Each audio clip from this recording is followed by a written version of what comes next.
let us agree that, at least in a measure, we do understand this, and that on the whole our thoughts and deeds are conforming to this pattern, this realization of oneself.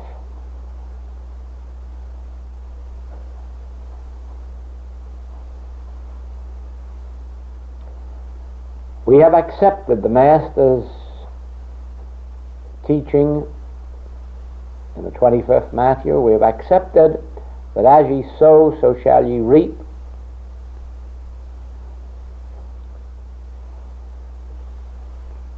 We have accepted that which has been a known truth. Well, it exists in written form as far back as 1500 BC. Do unto others as you would have others do unto you. And remember, that was written not for any school book copy or precept. That was written as cosmic law, and probably originally said, not do unto others as you would have others do unto you, but it will be done unto you as you do unto others, because there is but the one. Having accepted and seen and understood this, let us see this now in connection with the work in which we are engaged, that is, spiritual healing, spiritual demonstration, spiritual living.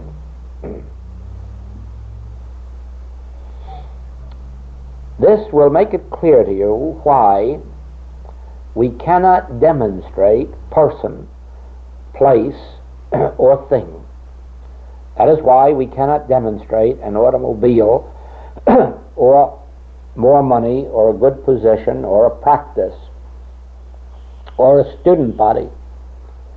This will make it clear to you why we can only demonstrate God, because the demonstration is the bringing forth in practical experience of the one self. Now, if instead of this appearance you, if I can retire into meditation, into quiet, and perceive God as your being, I will have demonstrated God as your experience. And since God is the embodiment of all good, the source of all good, the creative principle of all good, in demonstrating God, I will have demonstrated your good. Then outwardly it will appear as that automobile you need, or the position, or the health. But do you see why the demonstration of the health or wealth must fail when it is attempted as if it was something separate and apart from God Self? Now, if I do demonstrate by mental hocus pocus or any other abracadabra an automobile for you, or wealth, or health, I have left you with nothing more than if we had gone out here to an empty coconut tree and strung coconuts on it and say, I have made your demonstration of supply. No, we haven't. That tree would never acknowledge that the coconuts hanging on it are its supply. It would acknowledge its supply as the coconuts which come flowing up from within itself and then hang themselves out on a branch. It could look out on those and say, my demonstration is made. So with us, we can hang wealth or health onto a person, sometimes through mental treatment, sometimes through physical help, but all we have done is hang coconuts onto the outside of a tree and believe that we were demonstrating the fulfillment of a coconut tree, and we weren't. Now then, when we turn to you your patients, your students, ultimately this world, and realize, I must demonstrate your God self. I must make the demonstration of God for you. I must demonstrate the presence and activity of the Christ of you. Now we have turned to the 12th chapter of Luke, the 22nd to 23rd verses, and we have begun to seek ye the kingdom of God and his rightness. Now when we sit back in meditation and forget about the automobile you need, or the money, or the health,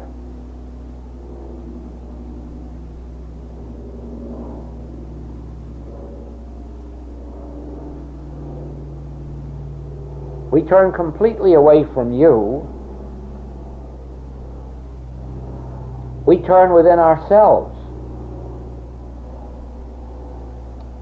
and wait and wait and wait. We wait for 3 or 4 or 5 minutes. If at the end of that time we have not felt a response within ourselves, we get up and go about some other duties. And then an hour or 2 or 3 later, we return again to that inner meditation, and there just wait silently. It doesn't make any difference whether thoughts are going around in your mind. Not interested in that. We're just waiting silently until the voice of God utters itself within us.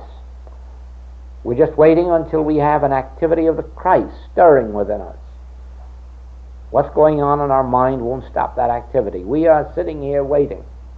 And if it doesn't come in 3 or 4 or 5 minutes, we again get up and go about our business.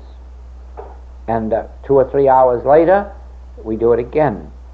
If it is necessary, we keep this up for 1 or 2 or 3 years.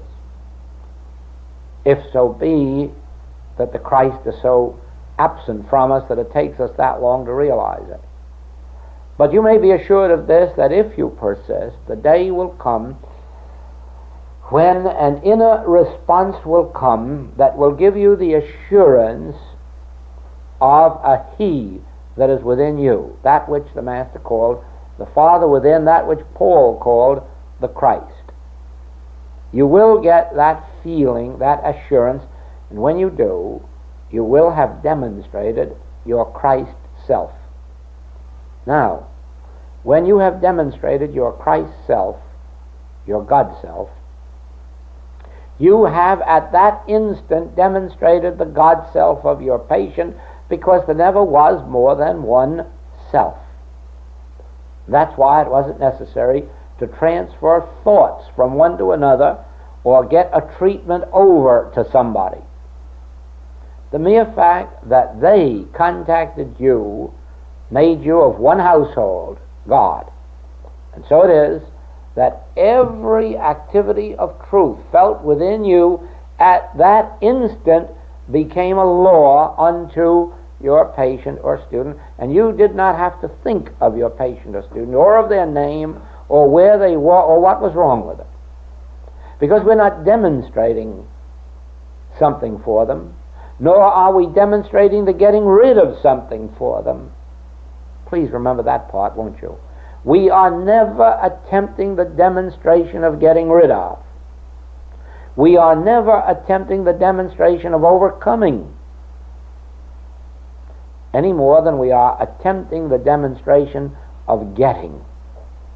We are attempting only the demonstration of God's presence, the demonstration of the activity of the Christ within us. Then, because you brought yourself to this room, you partake of every activity of Christ within me. If I send for you, or if you were advertised for, or if you came for some ulterior motive, you shut yourself out because you had never included yourself in. When you come of your own free will, when you come through some divine urge or leading within, the work is already done before you get here, for the simple reason that the same divine impulse that sent you here is meeting you here. Do you see that? That is why when a person of their own volition asks for help, they inevitably get it. That is why when we try to go around being do-gooders, try to inflict God on people, we not only do them a disservice, but we end up by getting in trouble ourselves. Just the same as somebody would get in a lot of trouble who would come in here trying to sell me on the idea of giving up God. Now, I'm telling you, they'd find a very unpleasant experience. But I also remember a time when somebody tried to sell me on the idea of God, and they got a very unpleasant response, because I wasn't ready for it. Why should anyone enter my household and try to sell me anything? I have the same divine intelligence that anyone else has, and if I'm not ready for it to be made manifest, nobody on this earth can give it to me or sell it to me. Now, I'm saying that for this reason.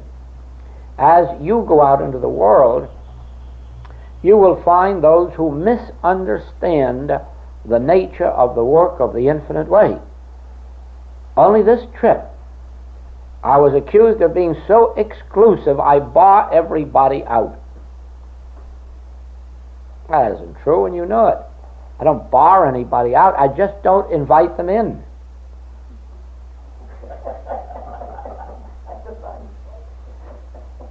That's right, I'm not barring anyone. My doors have never been closed to anyone that sought me in all the years that I'm in this work. But I've had a lot of people dragged to my door that I just wouldn't bother with after they got there. When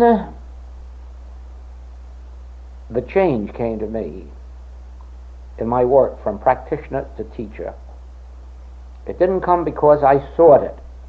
I was a practitioner 16 years before I did healing work. But when it came by an inside unfoldment, revelation, and it came in plain English. And the last words that were uttered were these: never seek a student. Always care for those who are sent to you by spiritual impulse, and then give them what is given you to give them. Those were my orders. Never seek a student.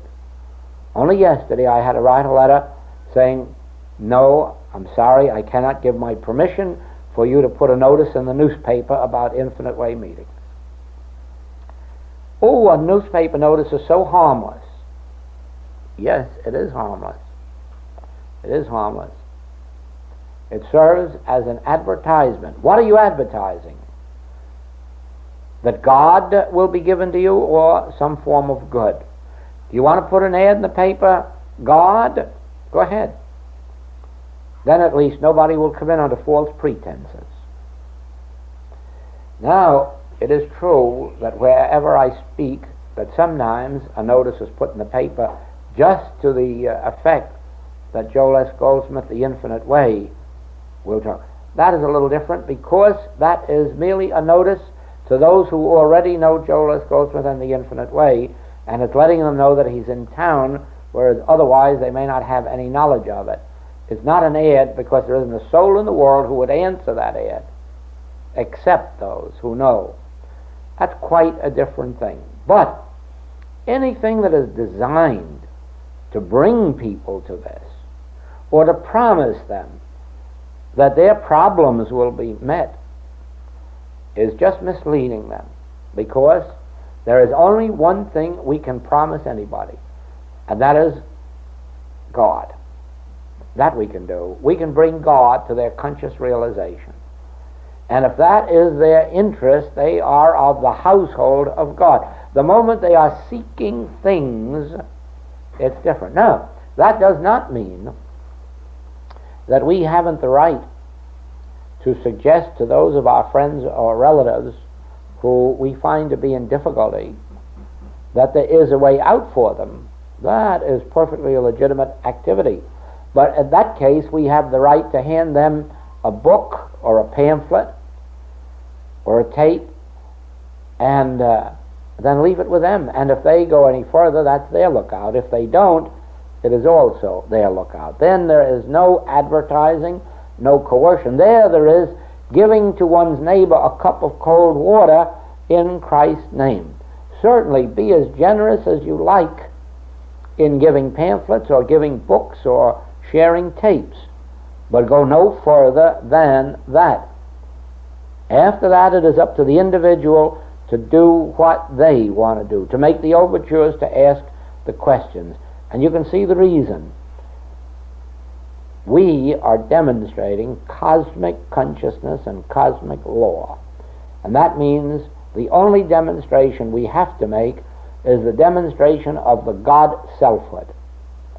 And I can assure you that if you were to say to many people, this isn't the way of getting healthy, wealthy, or wise, it's just the way of finding God, that you would find many eager to have it on the 29th and a half of February, or the 32nd of May, or the fourth Thursday in each week. No, let us understand the nature of this work. This work is spreading more rapidly than we have been able to take care of it. And not nearly as rapidly as it would if any of the human means were used to let it spread or be known. And it will spread under divine impulsion. But let us realize now that the function is first with us as individuals. We cannot save the world if we ourselves are not saved. Physician, heal thyself is the truth. Now then, if I can make my conscious contact with God, I can in some measure be a blessing to you. If you can make your conscious union with God, you in turn can be a blessing in some degree to others. And in that degree we can bless the world. But not if we stay in the realm of the intellectual knowledge of this truth without the spiritual apprehension of it. And this comes when we understand what the principle is that we're doing. Now let me pick up here.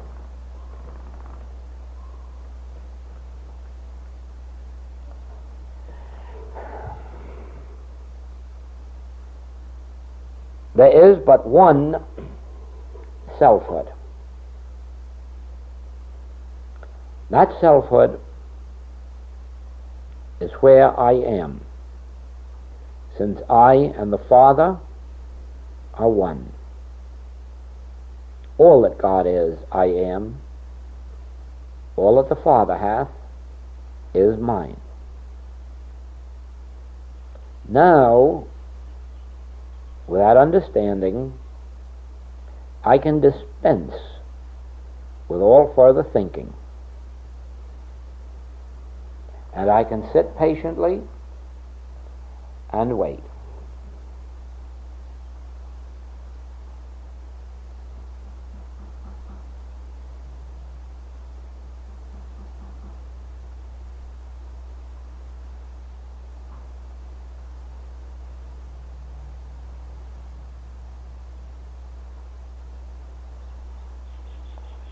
Now this is where our real work is done, in this waiting.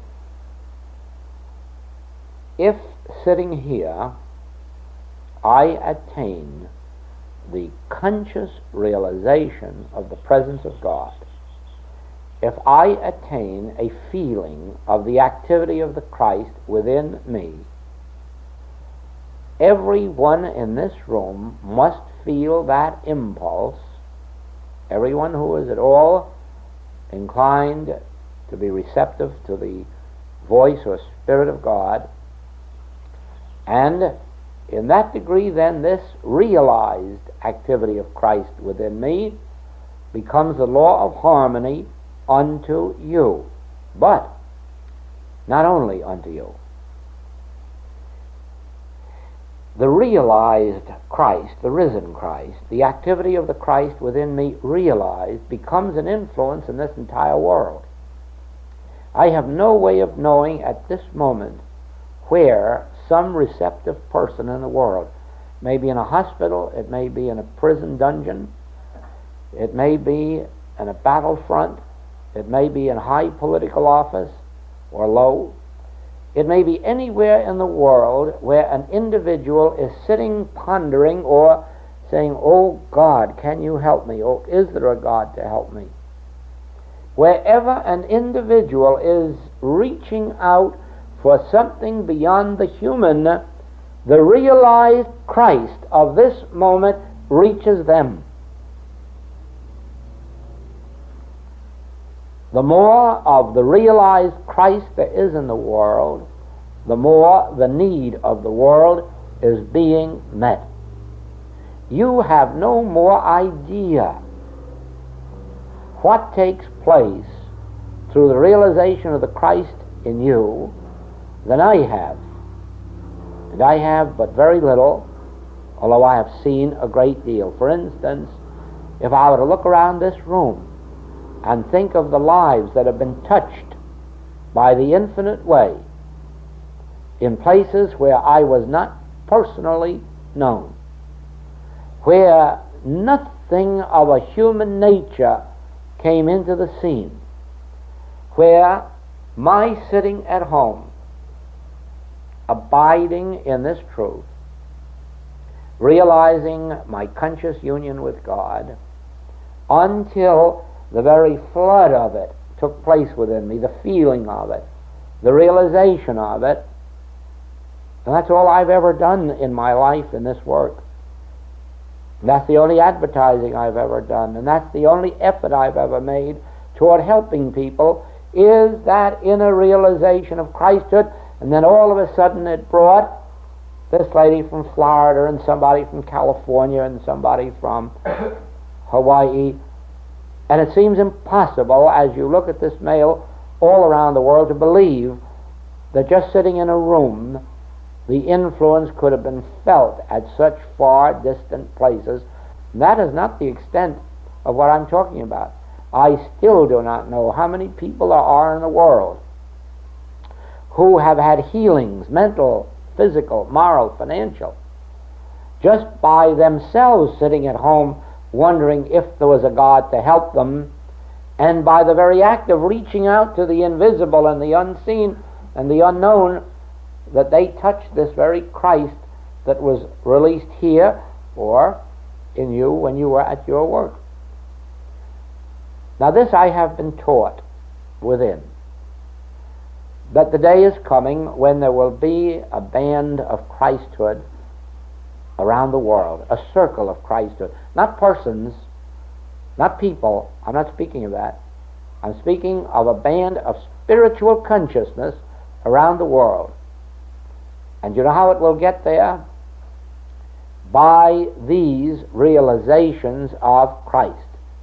The Christ, as Browning tells us, is within ourselves, bottled up there, corked up. We must open out a way for that imprisoned splendor to escape. But if we open out a way for the Christ to flow from us, can it localize itself here and benefit only us, or must it rush out to wherever consciousness is open to the Christ? Do you see that? Now,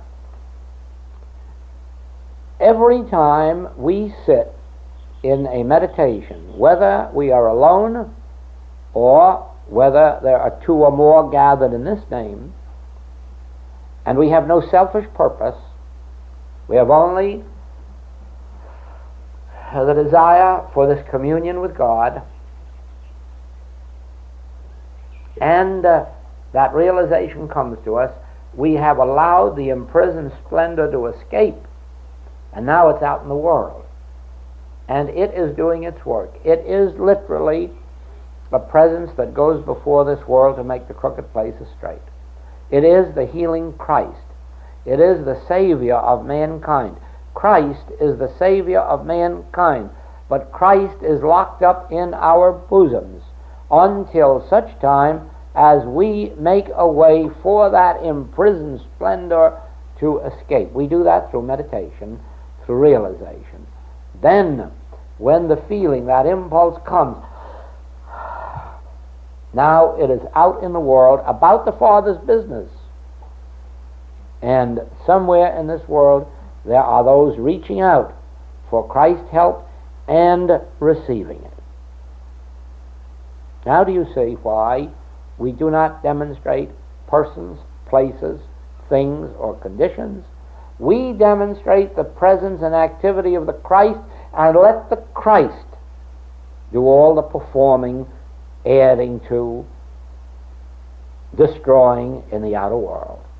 Because the Christ destroys everything unlike its own nature and character. And what can that possibly be except the belief of a selfhood apart from God? Do you see that? Well, let us meditate for a little while. Now you will see why these groups will be small and why they will consist only of those who have been serious students, because the step that we are about to take is this.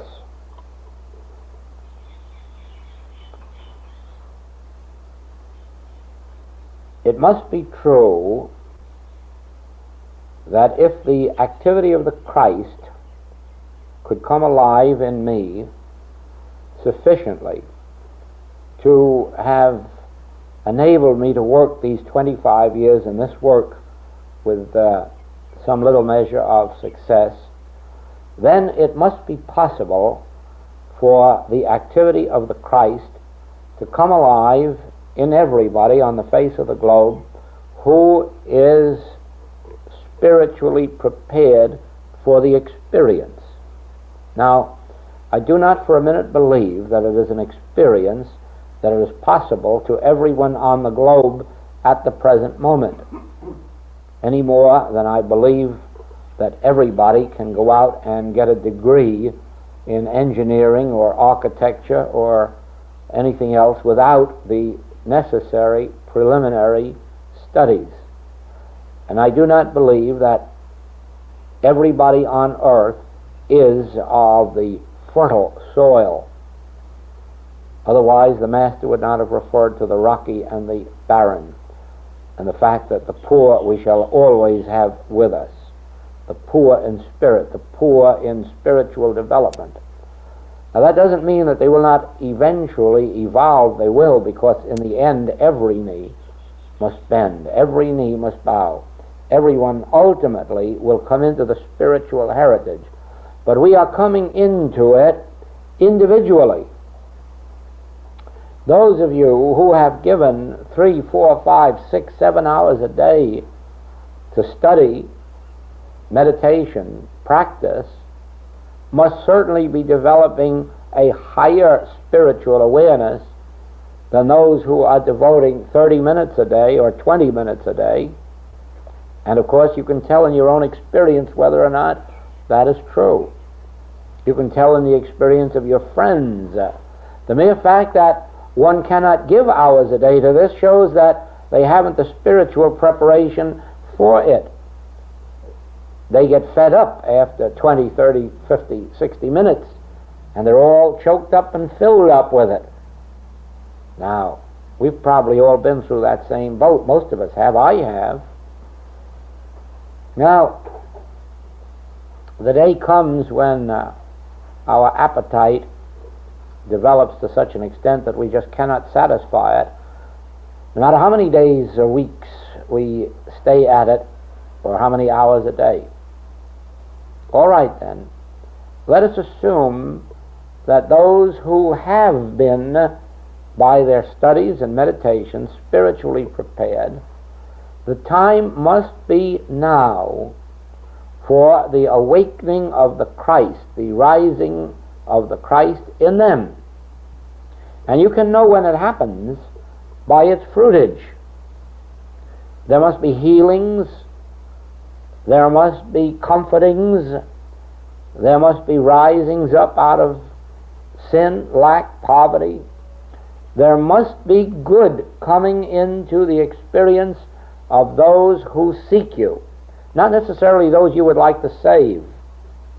Unfortunately, it is often members of our own family who cannot be saved. Unfortunately, it is those of our own household who often are our enemies, not our disciples. It isn't given to us to decide who is to be saved. What is that to thee if I say, follow me, and to the other fella, tarry a while until I come? What is that to do with you, whether this is the day of your unfoldment or somebody else's day of unfoldment, or whether it isn't their day of unfoldment? That is something between themselves and their God. But there must be in our infinite way circle those who are ready now to say, yes, you're right. We've certainly talked enough and heard enough about this Christ, and we surely have faith that it's true when the Christ is here, all things are added. But now how about not talking quite so much about it and demonstrating a little bit more of it? Why be satisfied with whatever tiny measure of it we have yet experienced? Because there are serious days ahead of us. The infinite way work could expand tremendously if it were permitted to.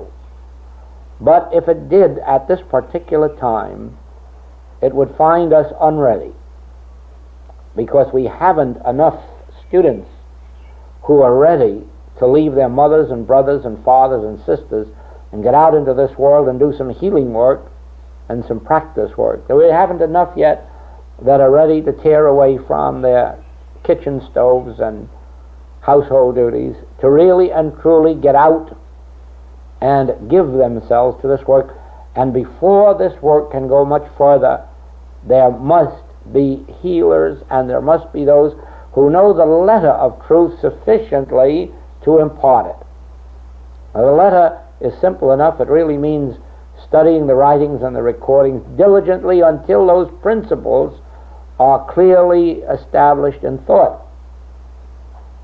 That must come, and this awakened Christ must come. Then, with a few dozen or so, we can sit back and welcome the greater unfoldment that wants to come. Until then, it is with fear that I watch it. The first London letter, May, went to 300 people, and the second one, June, is going to 450, and those were all people who requested it. Do you see what I mean by a growth? Now just think, if I were personally there to enhance it, what would be happening? And so it is every place. If I had asked large groups in Seattle and Chicago, we would have filled auditoriums. So many were waiting. These people have seen that. The crowds are waiting, if only we'll open the doors to them. But how can we? How can we, when I spoke on television in Chicago and the response was so tremendous that I had to refuse to go back? Because the first question is, well, you keep talking about healing. Can you really heal us? And then I have to go back into the shell, because we haven't sufficient workers to say, yes, of course we can. Do you see that? That is why it has been, there's been fear in me of some sort as I watch this unfoldment, because I don't want to see anything break. I don't want to see anything take place in the world unless our students are ready when it comes to take hold of it and say, yes, let him come. There is no death, there is no disease, and I know that well enough to handle the cases, the people, the situations that might come. But more than all this, I have felt this risen Christ, and I know that it can handle everything that comes my way. And so our work now in these groups will be the development and the unfoldment and the revelation of the Christ as an experience, not as a teaching. The first chapter of the new book, Living the Infinite Way, tells you that the infinite way is not a teaching, it is an experience. But that's only true in the case of those of us who have experienced it. To the others, it's still a teaching. But we must make it literally true that it isn't a teaching, it is an experience. Now, the very moment that you are able to meditate long enough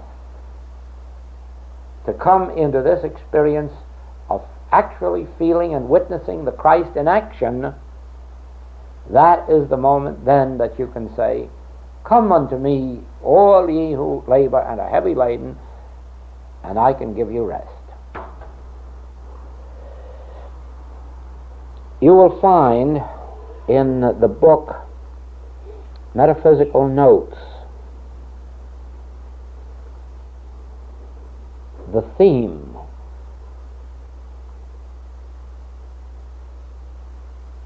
of what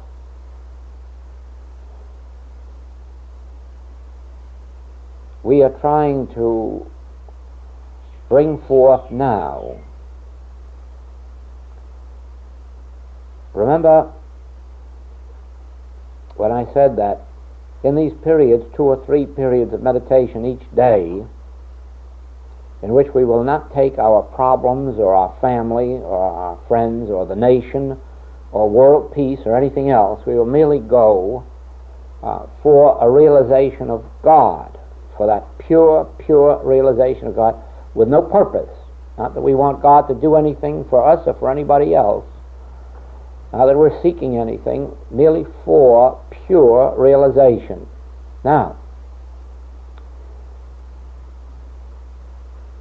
behind that is this: my conscious realization of my oneness with God constitutes my oneness with all spiritual being and idea.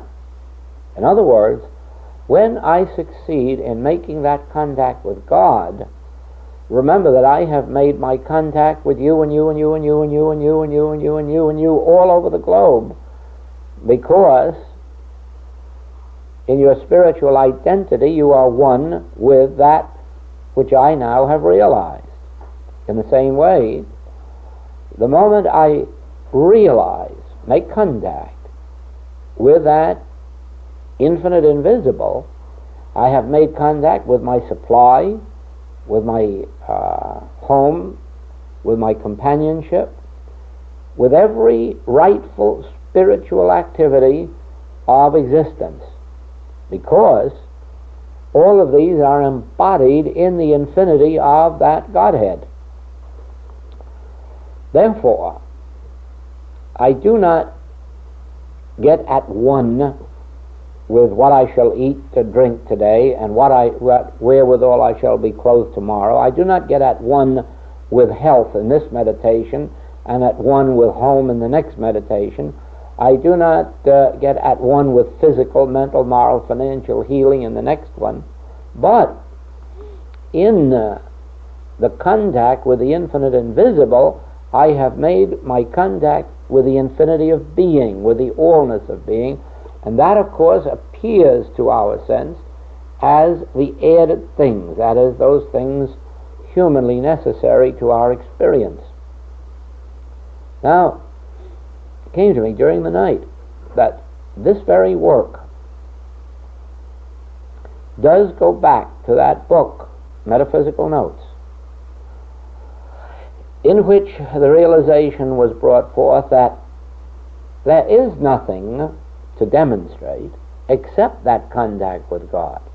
Because the moment we have consciously attuned ourselves to it, we are at one with God, which means that we are at one with all that God is God to.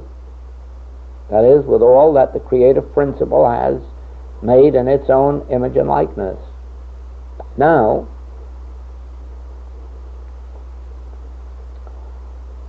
from there, it is but one step to this that comprises the unfoldment that is imparting itself to us now, but which is the one point which we do not readily grasp. Now, it is not an easy one until it comes by inner light. I can tell you that I have had my own struggles with it, and it was only when the inner light itself came that in about 3 or 4 words the demonstration was made. Now,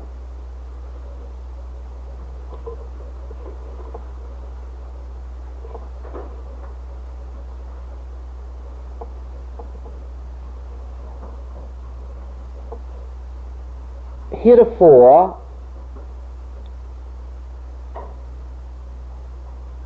we have thought of our spiritual activity, whether it was our studies or our meditations, as the turning of discord into harmony, sickness into health, lack into abundance,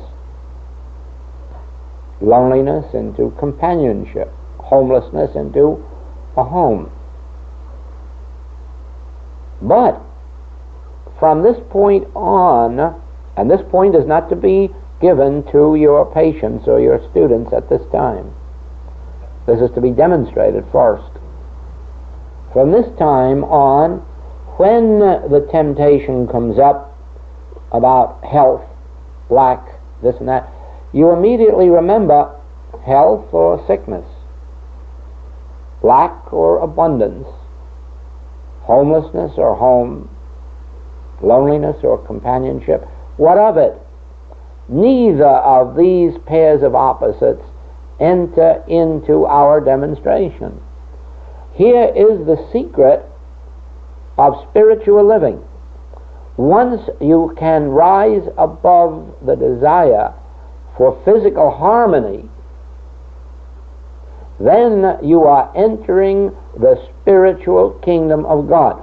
As long as our thought, which it has been in metaphysics, is on exchanging our discords for harmonies, we still have only traveled part of the journey. Now, the journey is really not one of going from physical discord to physical harmony, because that would merely mean a matter of time. Because if we are completely healthy today, well, tomorrow we're a day older. 10 years from now we're 10 years older, and inevitably that physical change of age, discord, disability, and death overtakes us. It is a legitimate thing for our patients and young students to be interested in overcoming the discords of sense and of achieving harmony in their so-called human experience. And it is a wonderful step forward when they turn from material means to spiritual means to achieving it. But it is not the end of the road. It is only part way along the road, because all we have done is to rise above our temporary discords into temporary harmonies. But we have not yet achieved the realization of the spiritual kingdom. It doth not yet appear what the glories of God are. No, as long as we are exchanging physical discord for physical harmony, you still have no idea what the kingdom of God is like, or what the spiritual riches are like, or even spiritual health. You have no idea of it. Just the fact that the heart beats regularly, or that the organs function what the world calls normally, gives no impression of what spiritual harmony is like. None at all. It is only when we rise above physical harmony that we begin to enter the spiritual realm. And so it is that we, and this is true now of the small groups to whom I'm telling this, it is necessary that we, when we are presented with a discord, whether in and of ourselves or those who come to us, that we say to ourselves, physical health or physical sickness, physical wealth or physical poverty. Not either of these is the end and object of my spiritual search for God. And of course, at first, there will be many arguments.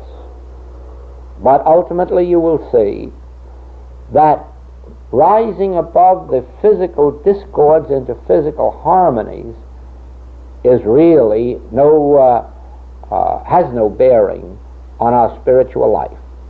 Our spiritual life begins only where we rise above physical harmony into spiritual realities. Now that is why I said that for us problems are necessary. It is vital that we have problems, because the temptation to rest in physical health and physical supply would rob us. It is just like meditations in which we attain a sense of peace or harmony or the realization of the presence of the Christ. These are most wonderful experiences when they come.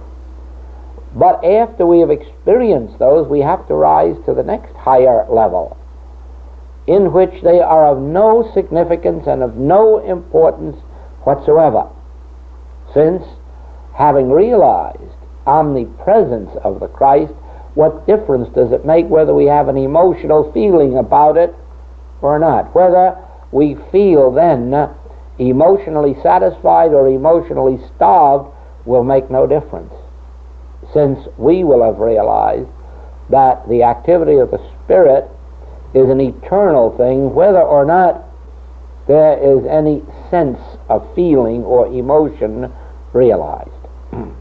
Now, this is the point that will be, above all, the most difficult.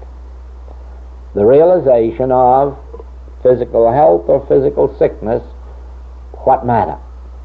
Because in that realization will come the spiritual health. You will find that this is the essence of the chapter, The New Horizon, in the Infinite Way. And it will also explain why that chapter was never written. It was not even written as the other writings are written. It came through in an entirely different way. It came through in a dream. Word for word, as it appears in that chapter, it came through in a dream, written in gold, Old English lettering on a red silk banner that was suspended from my ceiling to my bed. And I awakened out of the sleep to find that banner still there. And I took the pencil and paper from my night table and copied down that message word for word, and then afterwards saw this banner fold itself up and disappear, and it has never reappeared. That is the chapter, The New Horizon. That's the way it came. And you will find that it reveals that all of human experience, that means the good human experience as well as the bad human experience, is an illusion. It's a dream. But it doesn't mean that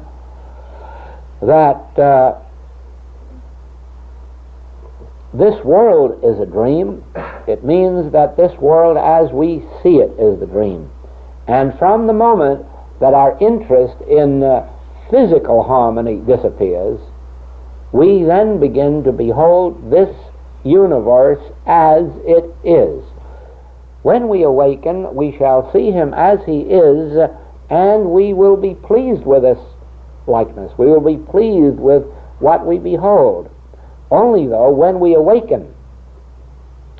Now, the awakening comes when you can realize that health is only the opposite end of the stick of ill health, that wealth is only the opposite end of the stick of poverty. But somewhere in the spiritual realm, there must be a consciousness of no health and no lack of health. Just as eventually you come to see in relationship to God that God is no power. At first, God is a great power which overcomes lesser powers. God is the great spirit that overcomes error, overcomes sin, disease, death, lack, and limitation. Then comes the second unfoldment in the realization of God, in which God is the only power, and it does not overcome any other powers, since there are no other powers to be overcome. That is the realization in which there is no truth over error, no God over the devil, no spirit over matter, no reality over unreality, since the reality being the infinite all, these other things exist only as illusory beliefs and not as entities or identities or powers. That is when you come into the realization of God as infinite, all, the one being, the one power, the one law. But then you go on to the still higher realization of God, in which you learn that God is no power. Why is God no power? A power must always be a power unto something. A power must always exert itself in, through, over. But God is no such thing. God is a state of divine being. God is the state, the infinity of divine being. God is not a power because there is nothing for God to be a power to. God does not even create. God is an infinity of being appearing as. If God created, there would have to be a time of creation, probably even a place of creation, and then you'd have God confined to time and space. God is not confined to time and space, and therefore God is not confined to energy or power. God is. God is being. God is, and that's all that God is. God is not life, truth, love. God is not health, wealth, harmony, wholeness. God is not all of the things that God is supposed to be. God is. And that's what God is. God is. Anything else sets up a sense of separation, or it sets up time and space. Now, to understand God as no power, but just as being, is normally and naturally to see that there could be no such thing as health or unhealth, because then God would be being something. And God isn't something. God can't be confined to something. God is no thing. And that is literally true. God is no thing. God is nothing. God is no thing. God is being. And God is being what? God is being God. That's all God is ever being, is God. And in God is only the being which we would call infinity or immortality. And so there are no opposites. There is no such thing then as life and death. There is no such thing as health and sickness. There is no such thing as abundance and lack. There is only the infinity of God being God. Now, as the temptations come to us, and they do, and they continue to, not only in our own experience in some minor degree, rarely in any major degree, but in the experience of our patients and students in tremendous degree. There is where our major temptations come in that we are made to believe that there are conditions natural to others or present in others, not present in ourselves. And there is our temptation to wander away from the one self, which is all there is. The one self. Now,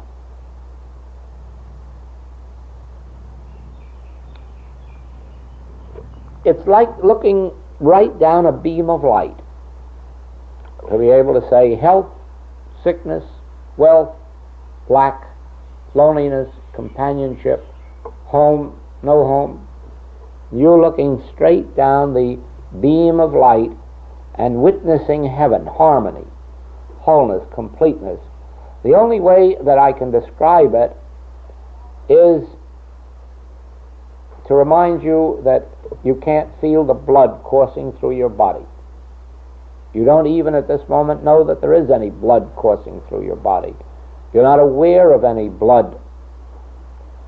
It is functioning, it is taking its place, and you have no awareness of it, and so you can't say that it's healthy or unhealthy. You can't say that it's normal or abnormal. To you, the coursing of the blood in your body is non-existent. You have no knowledge of it. So it is with health. In the spiritual sense of health, you have no sense of health at all.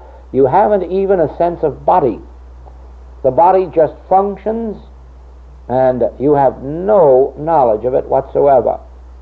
And that is why you will hear people in the 60s or 70s, when someone speaks of age, you'll notice the smile on their face, because they can't say it, but they don't know what you're talking about, age, because they don't feel any. There is no feeling of age. There isn't any more feeling of age than there was at 30 or 29 or 32.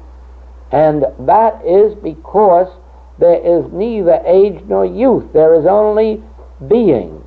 I am being, and I have no more awareness of being 40 or 50 or 60 than I have when I was 10 or 20 or 30. I have no awareness of being some age. I merely have an awareness of being. And so it is with you. So it is with everybody. Even the oldest of people will tell you that sometimes they're aware of a physical discord, but they're not aware of being old. They're not aware of any age. It couldn't be, because the being which I am is an ageless being. No. The reason that the body separates itself from that sense and begins to show signs of age is because of the accepted belief that I and my body are two separate things, whereas I and my body are one. The Father and I are one. The principle of being and I are one, and that principle of being is embodied in the body that is the temple of the living God, which is as ageless as I am. Now, as we, more particularly we in the Message of the Infinite Way, come to this realization that the Word becomes flesh, that this God appears as, not in or through, but as, then we learn that this body is as incorruptible as the spirit of which it is formed. Then it is that the body does not age or have aging processes any more than we have. And we never have. No one ever is aware of being any older than they were 10 years ago. And if they feel any discord in the body, it is only because the me and my body have become two separate things, which is normal and natural according to human belief. Because we have this age-old medical belief that the body is responding to certain laws of matter which you aren't. You yourself may be immortal, but your body is subject to certain laws of matter. That is not true. Your body is subject to certain laws of material belief until, by an activity of your consciousness, you bring your body up to heaven's gates, and by another activity of consciousness carry him right through the gates into heaven. And then you'll never more be separated from your body, which means from your youth or strength or vitality. Now, this will not come while we are seeking health or supply or anything on the human plane. This will only come when we have given up the search for things and conditions and resolved our life's work into the realization of the activity of Christ within. When we no longer search for harmony, for peace, for safety, for security, for joy, or for anything that the world knows, my peace give I unto you, not as the world giveth. The moment we stop seeking for physical health, physical harmony, physical well-being, we then open the gates of consciousness to admit the spiritual light, which becomes the spiritual life of our being and of our body. That comes solely with the activity of realization of the Christ, and for no purpose. Remember this, that the nations of the world are seeking spiritual power in order to have harmonious human experiences. Don't forget, the nations of the world are seeking God right now so that they can have more earthly things, better earthly things, so that they can catch larger fish in their nets, bigger fish, better fish. But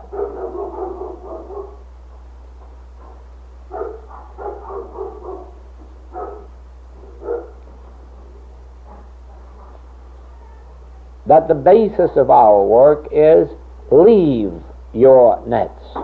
The basis of our work is leave this search for more and better human good and open consciousness to the spiritual realities.